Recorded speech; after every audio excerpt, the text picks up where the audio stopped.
Novas atitudes, resultados diferentes. E 9. Esse é o nosso tema desde a semana passada, do nosso primeiro encontro de 2018.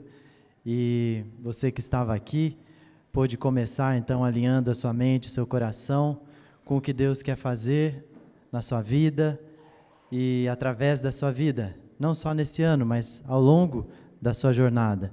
A gente viu que é loucura fazer as mesmas coisas sempre, esperando resultados diferentes.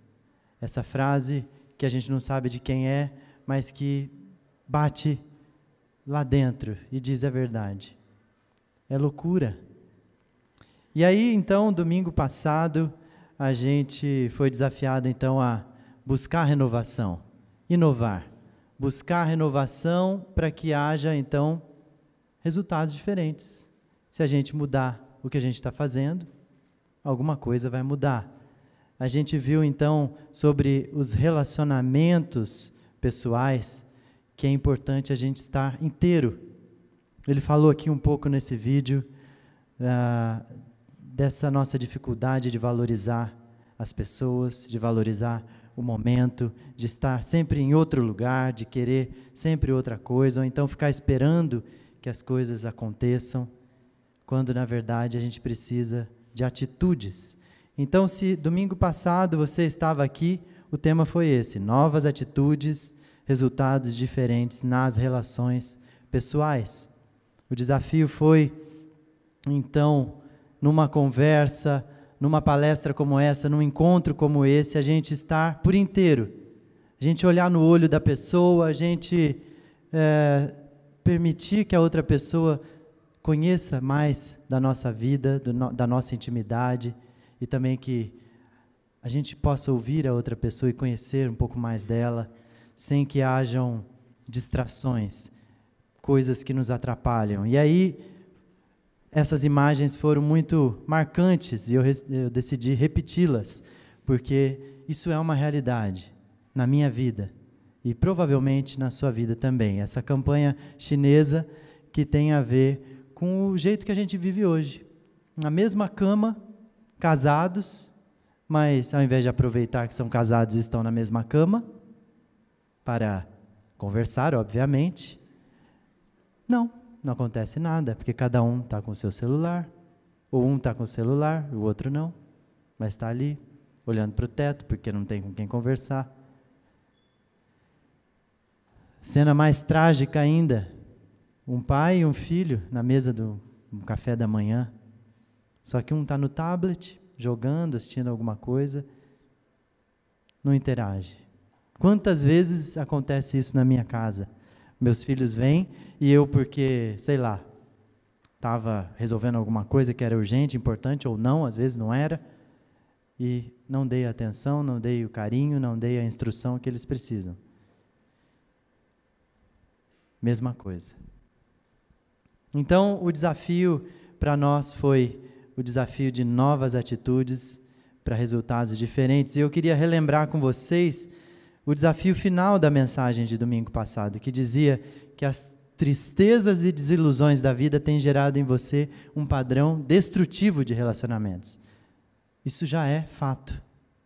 Saiba disso. Se você não estava aqui, eu estou te contando. Mas o desafio foi: se isso está acontecendo, reconheça suas falhas. Ainda dá tempo. Almeje novos resultados. Eu preciso mudar, eu quero mudar. Edite suas atitudes. A gente foi desafiado a isso. Vamos eliminar aquilo que não está servindo, aquilo que não contribui para relacionamentos inteiros. Clame pelo poder transformador de Deus, porque, obviamente, qualquer relacionamento sem a presença de Deus vai naufragar. Seja um casamento, uma amizade, uma relação pai-filho, não vai dar. Se eu não estiver abastecido de Deus, a outra pessoa também. Se a gente não estiver na mesma página, seguindo o mesmo livro, não vai rolar. Hoje, eu quero então deixar essa dica para você. antes da gente falar do que vai acontecer hoje. Você perdeu essa palestra. Vai lá no nosso canal no YouTube, Comunidade Campolim, assiste essa palestra. Ela vai fazer muita diferença no seu ano, na sua vida familiar, nos seus relacionamentos no trabalho e por onde você passar. Tá bom? Se você também que está assistindo esse vídeo não assistiu essa palestra, pausa, vai lá, assiste a primeira palestra, depois volta aqui, tá bom? E hoje nós vamos falar de novas atitudes, resultados diferentes nos empreendimentos significativos. Isso deu um nó na minha cabeça essa semana que vocês não imaginam. Voltando das férias, né, depois de 14 dias de férias e desconexão do mundo, curtindo a família, empreendimentos significativos. Foi bastante difícil para mim. E a primeira pergunta que veio na minha cabeça foi: quais são os meus planos para 2018? E eu pergunto para você, para te atormentar também: quais são os seus planos para 2018? Você pensou nisso já? Se não pensou, não vai pensar agora, não é hora. Faz uma anotação aí no seu caderno, no seu celular, e diz: pensar sobre os planos, fazer planos para o ano de 2018. Mas a gente geralmente faz uma lista, né, de coisas que a gente quer, ou promessas. Tem gente que faz promessa: esse ano eu vou voltar a fazer exercício, né? Matricula na academia, paga a academia um semestre, vai 3 vezes, né? Esse ano eu vou estudar inglês, vou voltar a estudar inglês. Preciso fazer uma poupança para viajar no final do ano, ou então para comprar um carro novo, comprar uma casa. Esse ano eu vou sair da casa dos meus pais. Eu estou meio novo ainda, estou com 43, mas eu vou sair esse ano. Esse ano eu vou casar. Depois de breves 9 anos de namoro, acho que está na hora. Vou tomar uma atitude. Vou retomar a faculdade que eu tranquei, mudar de emprego, ou sei lá, ninguém nunca pensa isso. Vou emagrecer com aquela nova dieta low carb, power, super mega que eu vi na revista lá que a Fátima Bernardes fez, e emagreceu 3 quilos numa semana. Mentira, viu, gente? Não tem isso. Não procure essa revista, não existe. Será que essas promessas que a gente faz de ano novo, elas vão para frente? Elas têm algum fundamento e elas funcionam? Ou a gente pode dizer: é só pegar na gaveta do ano passado e utilizar, porque está tudo igual. O ano começou e nada mudou. Foi assim o ano passado. Por que será que não muda, gente? Eu estava vendo na internet e no site da UOL apareceu exatamente, sem eu procurar, essa reportagem. Pergunta: colocar as finanças em ordem em 2018? 9 passos que ajudam a cumprir a meta. E lá falavam os 9 passos. Faça um diagnóstico de como você está, comece a anotar tudo, corte os excessos, comece a fazer uma poupança. Eu já suando frio. Estabeleça objetivos para o seu dinheiro, não deixe as dívidas de lado, ou seja, se tem dívida tem que pagar também. Planeje o pagamento das suas contas com antecedência, evite compras por impulso. E quando eu já estava tremendo, acabou, era a última. Pense também nos próximos anos. Aí acabou mesmo com a minha reflexão ali. Eu estava pensando em 2018, ele falou: pense mais longe. 2019, 20, 43. Pense mais longe. Mas quando eu terminei de ler esse artigo, veio uma sensação de déjà vu, é assim que fala? Vocês que são poliglotas lá do Vietnã, é assim que fala? Déjà vu mesmo? Olha só, nada como alguém que fala francês. Eu pensei, eu já vi isso em algum lugar, já vi esse filme. Fui no Google, pesquisei.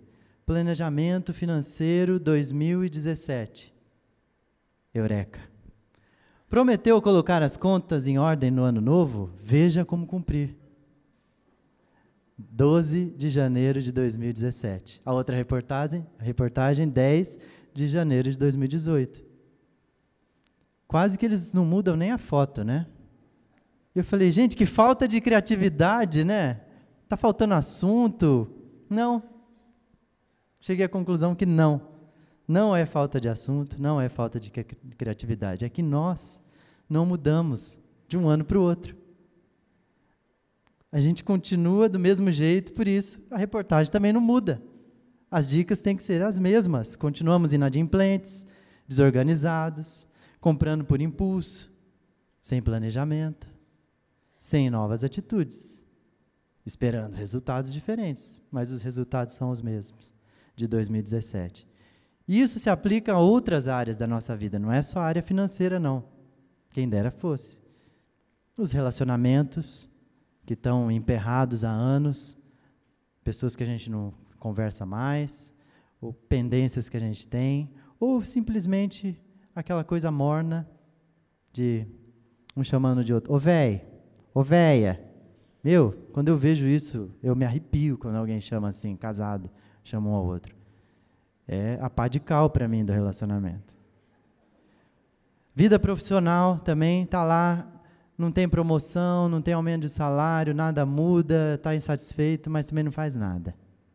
Não vai procurar uma especialização, uma pós-graduação, um curso que ajude a melhorar o currículo, ou até mesmo mandar o currículo, né, para algum lugar.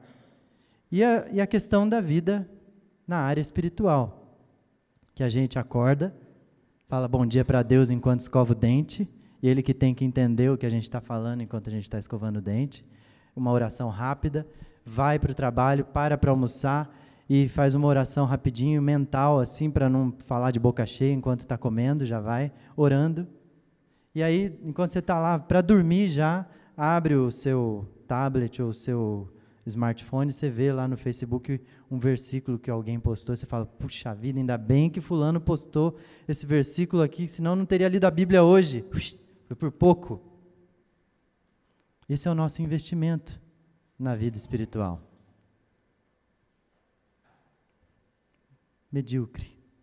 Sempre fazendo o mínimo necessário. Os especialistas dizem que falta para a gente iniciativa.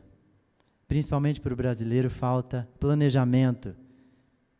E sem a gente planejar, sem a gente saber onde a gente quer chegar, a gente não chega em lugar algum. Ou chega no lugar errado, que é pior às vezes. Por isso que não ter meta nenhuma é perigoso. Muito perigoso. Fica à deriva, o barco sem motor, lá com as velas, esperando o vento bater para ver que direção que vai, sem plano de navegação, sem um comandante, sem nada. Inovação. Inove. Inovação do latim innovare. Semana passada a gente já viu essa definição. Mudança ou renovação, movimento, sair do lugar, da zona de conforto. E a gente tem dificuldade com isso, a gente não quer sair da zona de conforto. A gente gosta do conforto, do pé para cima, sossego, ninguém me incomodando, ninguém me perguntando nada, ninguém me atrapalhando. É assim que a gente gosta de viver. A necessidade de ter um resultado diferente, no entanto, requer de nós uma outra contrapartida. Movimento. Que a gente saia em direção àquilo que a gente quer, que a gente almeja. Do ponto de vista das ciências sociais, a inovação requer, por parte daquele que almeja, uma boa dose de inconformismo. Sabe aquela coisa, não aguento ficar aqui nesse lugar, não aguento ficar parado, não aguento ver aquilo, preciso ir lá arrumar aquele quadro torto. Sabe quando você levanta do sofá? O quadro torto te tira do sofá, te tira da zona de conforto. E você vai lá e arruma, não aguento esse quadro torto. É isso, inconformismo, não aguento ver essa situação. Alguém precisa fazer alguma coisa, e esse alguém sou eu. E aí eu imagino uma possibilidade nova, como resolver aquele problema. E aí toma a iniciativa, vou até o lugar. Não vai cair do céu, viu, gente? Tem que fazer alguma coisa. Do ponto de vista da espiritualidade, falando em cair do céu, a inovação pessoal é fruto de um trabalho intenso de Deus em nossa vida. Isso é fato. Com o qual podemos e devemos, mas nem sempre queremos e fazemos. Nós devemos colaborar, Podemos. Mas nem sempre a gente quer. Deus, se o Senhor mandar chuva, beleza. Se não mandar, beleza. Vou esperar aqui. Não faz nada. Vai lá, compra uma mangueira e rega a planta, vai morrer. Toma uma atitude. Simples às vezes. O que está acontecendo com o nosso mundo? O que está acontecendo com os nossos filhos? Os de vocês, os meus ainda são pequenos. O que está acontecendo? Eu achei no Jornal Econômico uma reportagem de julho do ano passado, que diz assim: falta resiliência aos millennials. Afinal, o que procuram os empregadores? E aí a reportagem fala que empregadores encontram dificuldades com recém-contratados que não têm a capacidade de superar os contratempos, nem de persistir perante os desafios. E ainda dependem dos seus pais para orientação. Imagina o cara ligando: mãe, meu chefe ficou bravo comigo. O que eu faço agora? Eu estou pensando em pegar minhas coisas e ir embora. Vem, meu filhinho, eu tenho um todinho aqui para você a hora que você chegar. É isso que está acontecendo. Geração Y, geração banana. Passou raspando em mim assim, porque eu estou na fronteira dessa geração, né, Fabrício? Nós. Não tem pegada, resiliência é isso, não tem perseverança nas coisas. A primeira bofetada que leva, cai e não levanta mais. Fica magoado. Vai embora. Resiliência, falta isso. E essa é a reclamação de quem está buscando um profissional hoje no mercado de trabalho. Mas não, a culpa não é só dos mais novos, dos millennials, dos que são contratados. Olha o que diz a Mission Facilitators. 26 mil startups foram à falência em 2016. Essas empresas que surgem e com ideias inovadoras e que vão mudar o mundo, e muitas dão certo, como Facebook, Instagram e tantas outras que a gente vê por aí. 67% delas não tinham um planejamento estratégico estruturado. Mas agora o pior. 86% dos executivos gastam menos de 1 hora por mês em planejamento estratégico. Menos de 1 hora por mês para planejar ações de uma empresa. Se fosse de um departamento da empresa, já seria um problema. Mas de uma empresa, de uma organização, realmente a gente tem problemas nessa área. Planejar não é o nosso forte. Eu faço aqui a acusação a mim mesmo, porque no seminário onde eu estudei, e todos os seminários, talvez o Natan pudesse dizer a mesma coisa, mas agora eu já te entrevistei, chega por hoje. Nós não aprendemos isso no seminário. Ninguém ensina isso. O Renato não aprendeu, o Lucas também não vai aprender. Planejamento com pastor não existe. Porque não vai precisar, né? Vai orar, vai. O pessoal vem. Não. É assim que a gente pensa com os nossos negócios? Com a nossa casa? Se for, está errado. Não deveria ser. Mas é assim que a gente vive. Sem planejar muito, sem pensar no futuro, sem fazer as contas. E o pior de tudo, além da falta de planejamento, falta visão. Falta objetivo, falta clareza. Porque o que a gente quer é ganhar dinheiro. Esse é meu objetivo. Pergunta para um menino que acabou de se formar, ele vai falar isso.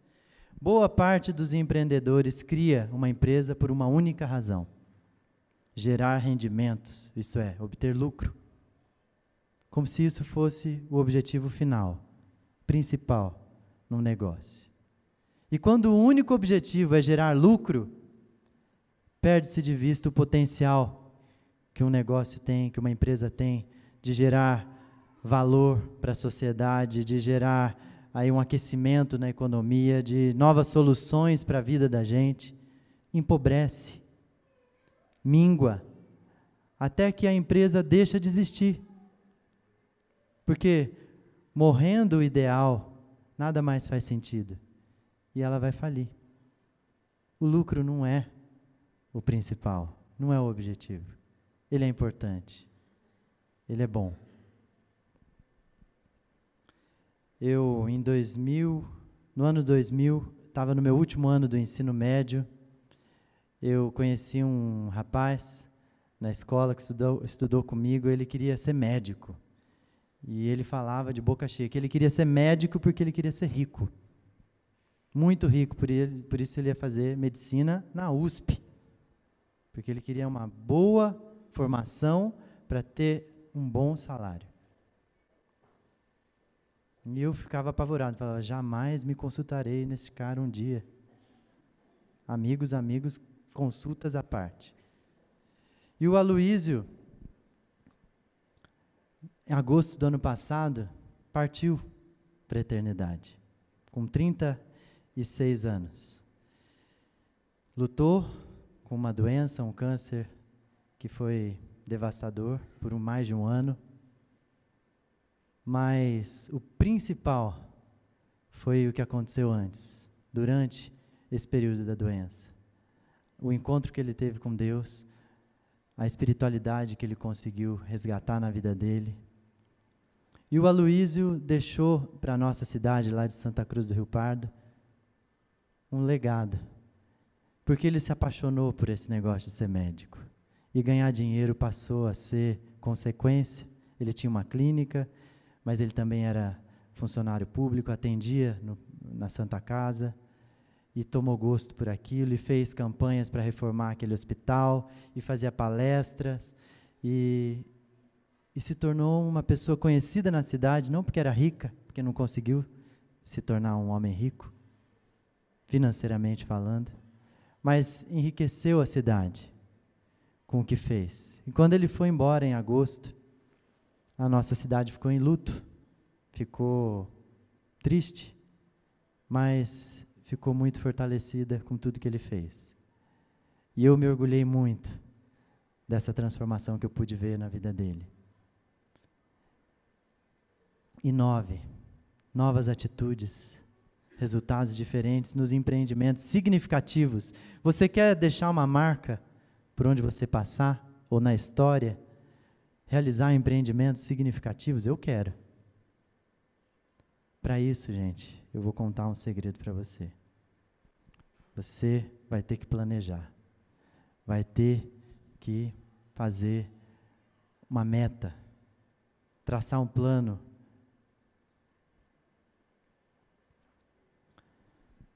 E quando você pensar em partir logo para a ação e dizer, esse negócio de planejamento está me dando muito trabalho, está me tomando muito tempo. Sem nem pensar duas vezes. Pare e releia esse texto que nós vamos ler agora. Dá uma olhada comigo nesse texto que está lá em Lucas 14, 25 em diante. Uma grande multidão ia acompanhando Jesus. Este, voltando-se para ela, disse, se alguém vem a mim e ama o seu pai, sua mãe, sua mulher, seus filhos, seus irmãos e irmãs, e até sua própria vida mais do que a mim, não pode ser meu discípulo. E aquele que não carrega sua cruz e não me segue, não pode ser meu discípulo, não pode ser minha discípula. Eu imagino aquela multidão, e imagina comigo, uma multidão atrás de Jesus, esperando milagres, querendo bênção, e de repente Jesus vira e fala isso. Se alguém vem a mim, deixa sua família,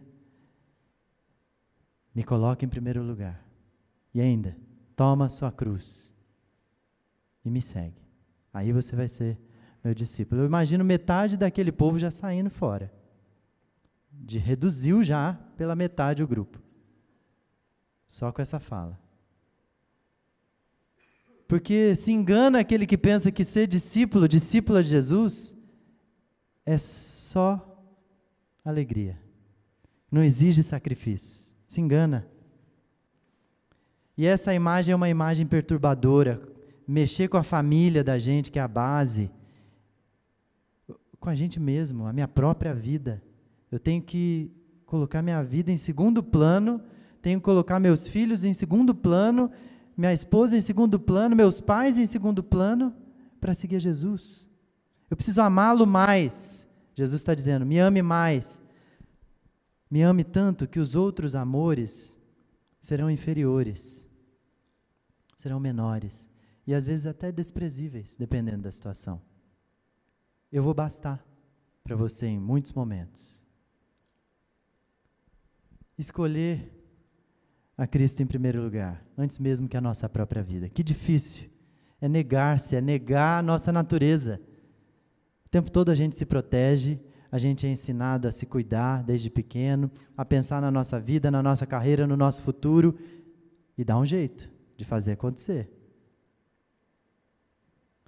E ainda vem aquele instinto de proteção, instinto materno, instinto paterno, instinto de irmão, querendo cuidar do outro. Muitos têm isso aflorado.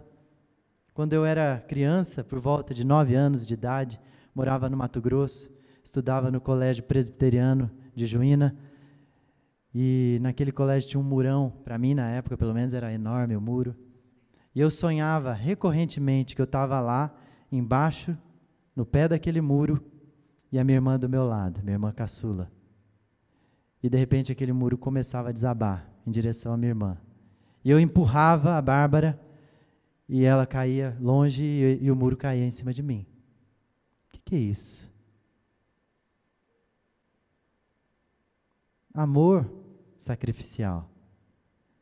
Cuidado, proteção exagerada, às vezes até, alguns podem dizer,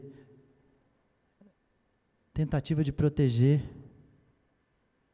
Entregando, eu tinha plena convicção quando eu acordava, se isso acontecer, eu vou fazer. E faria, ainda hoje, se fosse uma realidade. Não só por ela, pelos meus pais, irmãos, meus filhos, minha esposa.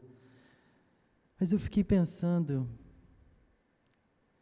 essa proteção que transborda, ela converge com isso que Jesus acabou de falar? E por Jesus, será que eu estaria disposto a morrer?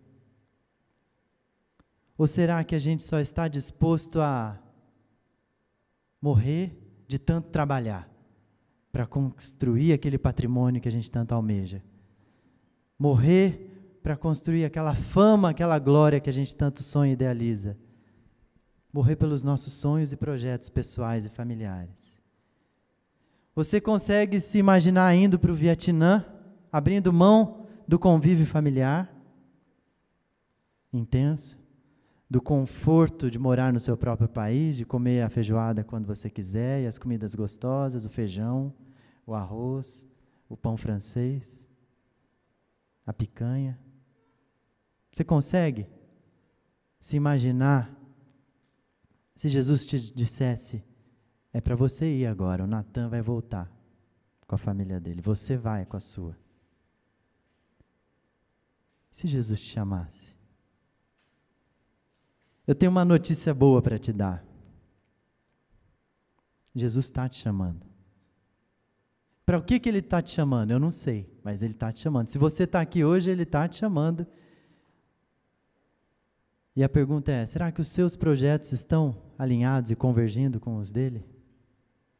Ou você, quando fez a sua lista de coisas para fazer em 2018, sonhos, planos, projetos, fez sozinho e não buscou sabedoria bíblica, não buscou o conselho de outras pessoas mais maduras na fé, não buscou, sabe aquela coisa de bater um papo com Deus e falar, Deus, é isso mesmo? É por aqui? Jesus continua e Ele conta uma história, uma parábola. Qual de vocês, ele pergunta, se quiser construir uma torre, primeiro não se senta e calcula o preço para ver se tem dinheiro suficiente para completá-la? Pois se lançar o alicerce e não for capaz de terminá-la, todos os que a virem rirão dele, dizendo, este homem começou a construir e não foi capaz de terminar. Ridículo.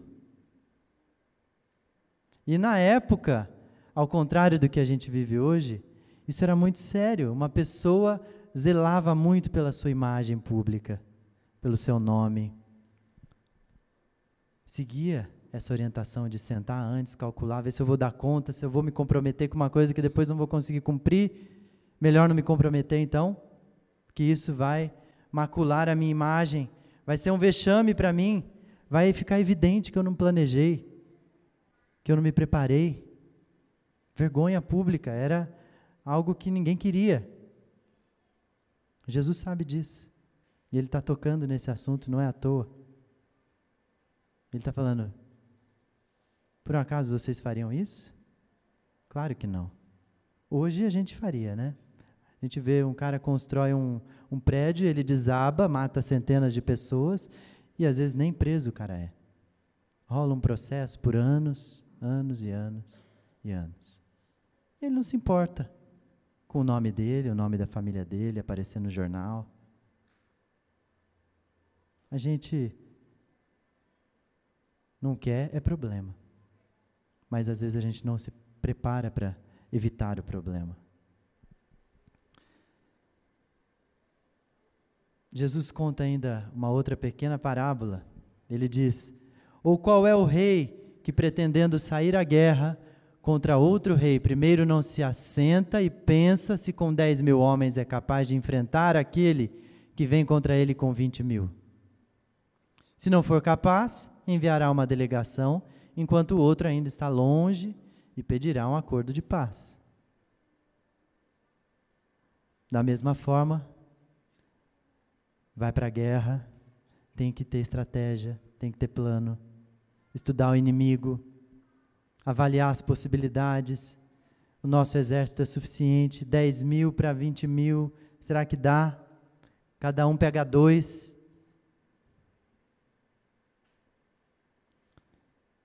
Ouça o bom conselho de pessoas mais experientes e sábias. E aí você vai chegar à conclusão de que não dá. E tenha a coragem de ser humilde, como esse rei foi. E reconhecer, nós não temos condições de lutar, vamos negociar? Reconhecer que a gente tem limitação, é tão dolorido, é tão difícil, mas todo mundo tem. Ninguém quer assumir que tem. Eu tenho, você tem. E ao invés da gente celebrar as nossas virtudes juntos e um acolher o outro nas nossas limitações, a gente aponta o dedo, fala, você viu a dificuldade dele? Tentando esconder a minha própria dificuldade. Falta planejamento, falta humildade, falta coragem para assumir as limitações.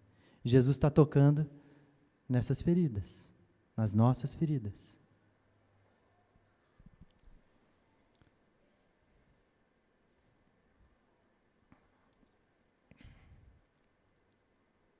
Ele diz mais, da mesma forma, qualquer de vocês que não renunciar a tudo o que possui, não pode ser meu discípulo.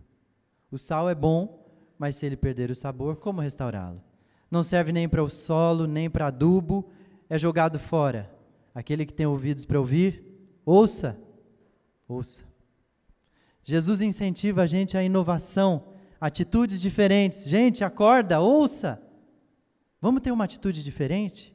Vamos começar pelo começo? Vamos começar pelo principal? Ele está orientando para que a gente faça um autoexame, uma autoanálise, uma autocrítica madura, para ver se a gente consegue fazer algo que seja realmente significativo na vida.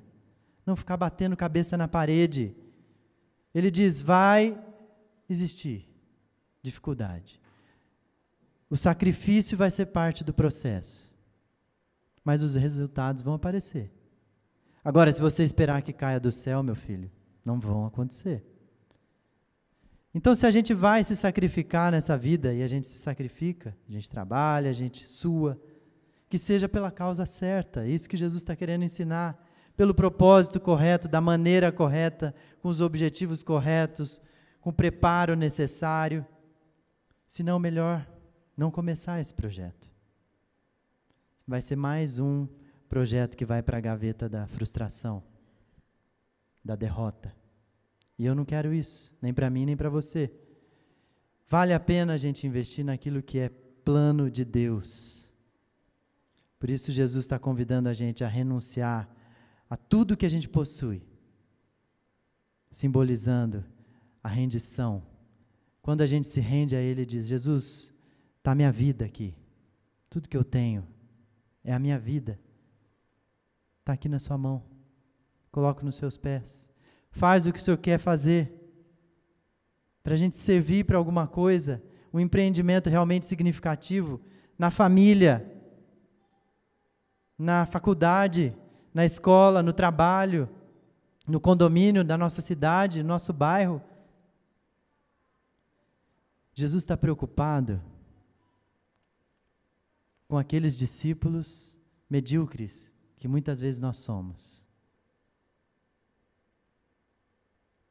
que perderam o sabor, que como o sal que perdeu o sabor, não tempera mais, não serve mais nem para adubo, vai para o lixo. Ficou sem graça, ficou sem gosto.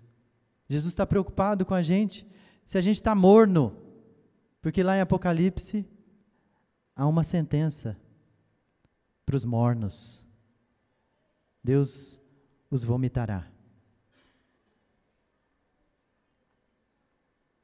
Novas atitudes, resultados diferentes para a realização de empreendimentos significativos. Jesus é o nosso modelo, porque, gente, eu não achei em site nenhum uma resposta, não achei com guru nenhum da especialidade do momento, da programação neurolinguística, nem de coach, nada, alguém que pudesse resolver essa questão. Mas Jesus se apresenta como modelo, ele aponta o problema, e ele também vive como a solução para o problema, e o modelo. Veja só o que o Paulo diz em Filipenses capítulo 2, se por estarmos em Cristo, nós temos alguma motivação, alguma exortação de amor, alguma comunhão no Espírito, alguma profunda afeição e compaixão, completem a minha alegria, tendo o mesmo modo de pensar, o mesmo amor, um só Espírito e uma só atitude. Paulo está dizendo, vamos olhar para Jesus agora? O nosso padrão, o nosso modelo de perfeição, de como viver aqui? E pelo Espírito Santo de Deus, as coisas vão acontecer na sua vida, mas Paulo não está falando só de indivíduo, não, ele está falando de comunidade, de igreja, ele está escrevendo para uma igreja, e ele está dizendo, igreja, vocês têm potencial, com o Espírito Santo que habita no meio de vocês, de fazer uma mudança no ambiente onde vocês estão, de fazer diferente e de fazer diferença nesse próximo ano que está começando. Tendo amor, unidade no jeito de pensar, um só Espírito, uma só atitude, planejamento que converge. E ele continua, nada façam por ambição egoísta ou por vaidade. Cuidado, a motivação. Mas humildemente considerem os outros superiores a si mesmos. Cada um cuide não somente dos seus interesses, mas também dos interesses dos outros. Seja a atitude de vocês a mesma de Cristo Jesus, que embora sendo Deus, desde sempre e para sempre, não considerou que o ser igual a Deus era algo que devia pegar-se, não. Ele deixou de lado o seu poder, a sua glória, entrou na história para que o nosso pecado, a nossa culpa, aquilo que nos afastava de Deus, pudesse sair de cena e a gente pudesse novamente se encontrar com Deus e tivesse uma chance de vida plena, vida nova, vida eterna. Mas para isso exigiu um sacrifício e ele se entregou. Diz aqui a continuação, mas esvaziou-se a si mesmo, vindo a ser servo, tornando-se semelhante aos homens, e sendo encontrado em forma humana, humilhou-se a si mesmo e foi obediente até a morte, e morte de cruz. O sacrifício foi o pior de todos. O sacrifício foi a morte numa cruz horrorosa, para que todo o nosso lixo, todo o castigo que deveria ir sobre nós, fosse sobre Jesus. E assim nos eximisse da culpa. nos liberasse de pagar aquela dívida, que era a morte eterna, a separação eterna de Deus. E isso é o inferno, viver eternamente distante de Deus. A gente não sabe o que é isso. Graças a Jesus. Graças a esse amor sacrificial. E foi o maior empreendimento mais significativo da história vinda, a morte e a ressurreição de Jesus.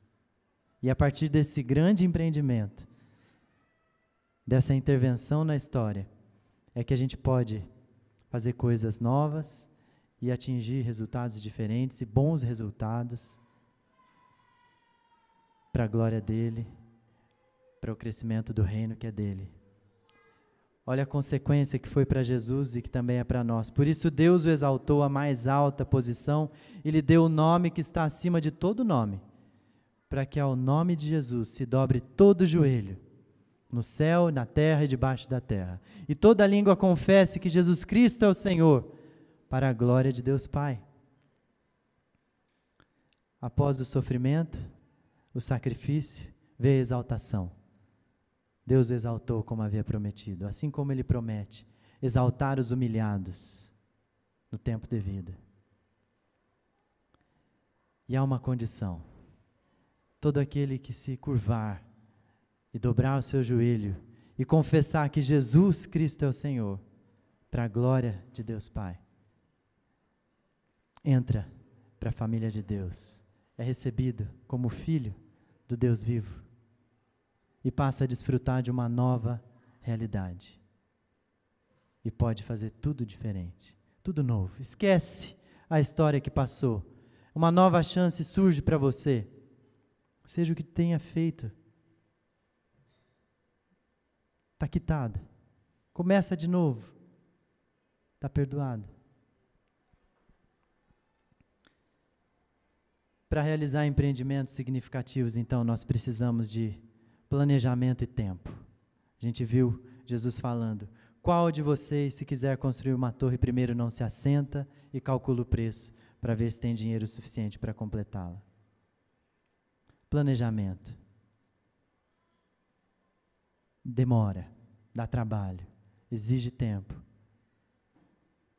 mas vai levar a bons resultados, resultados significativos.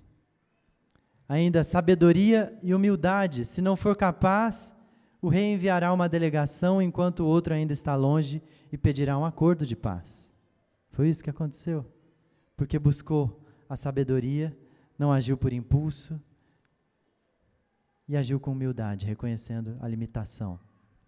Dá para a gente viver assim. Dá para a gente planejar, dá para a gente ouvir quem tem que ouvir e fazer diferente.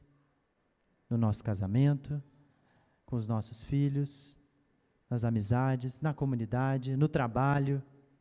Dá para fazer. E para realizar empreendimentos significativos, nós precisamos também de foco no lugar certo. Da mesma forma, qualquer de vocês que não renunciar a tudo que possui, não pode ser meu discípulo. O foco é Jesus. O foco é o reino de Deus. Não é a nossa vontade, não é o nosso eu, não é a nossa família. Tem que renunciar. Tem que se render. Esse é um processo que todos nós temos que passar. E que bom quando a gente passa. É libertador, é transformador. Eu recomendo. É dolorido, mas a gente supera essa dor e ela vira uma alegria imensa.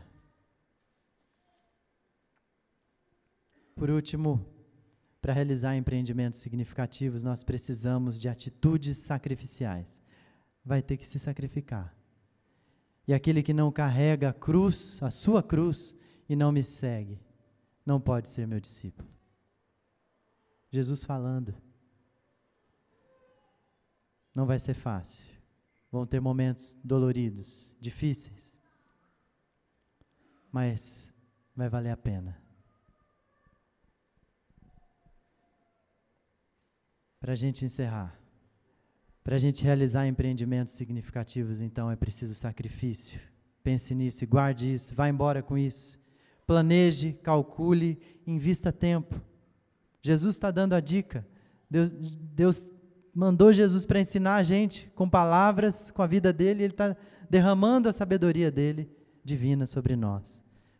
Planejem, calculem, gastem tempo com seus filhos, gastem tempo pensando no que vocês vão fazer juntos, como que eu vou orientar meus filhos para que eles cresçam espiritualmente, como que eu vou investir na vida dos meus funcionários para que sejam diferentes, para que eles cresçam, melhorem. No meu casamento, o que eu preciso fazer para o meu casamento passar por essa crise, sobreviver a essa crise? O que eu preciso mudar?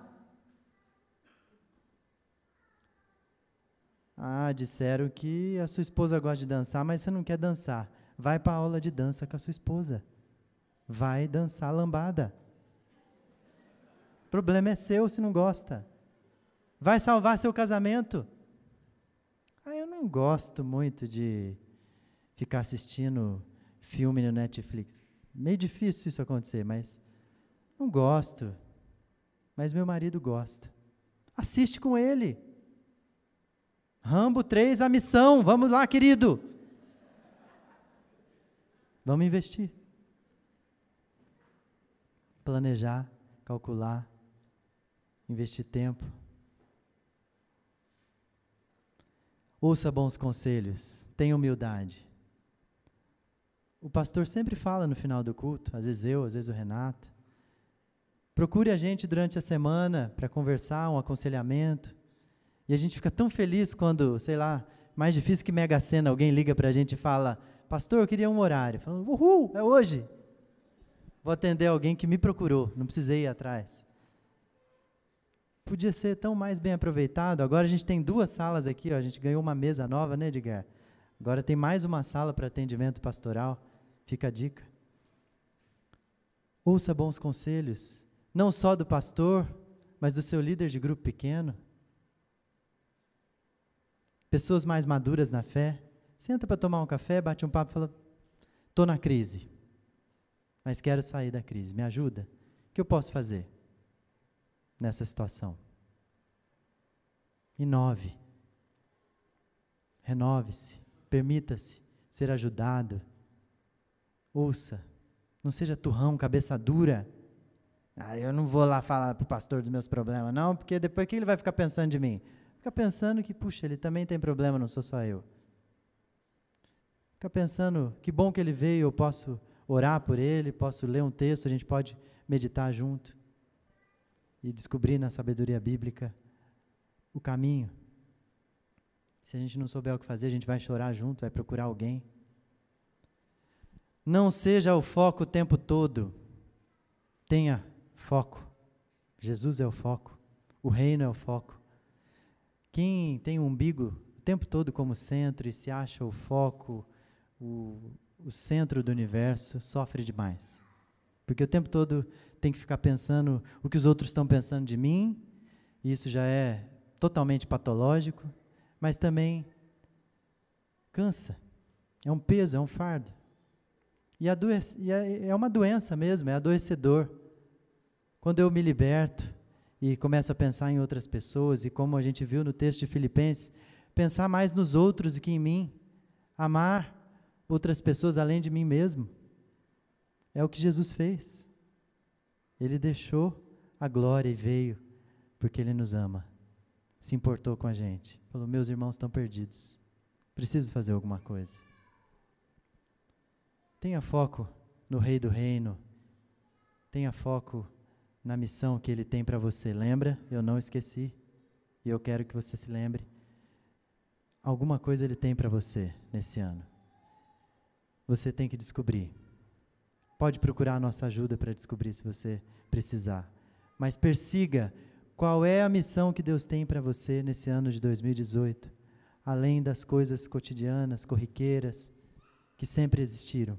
Alguma coisa Deus tem. Ele quer fazer algo em você e através de você.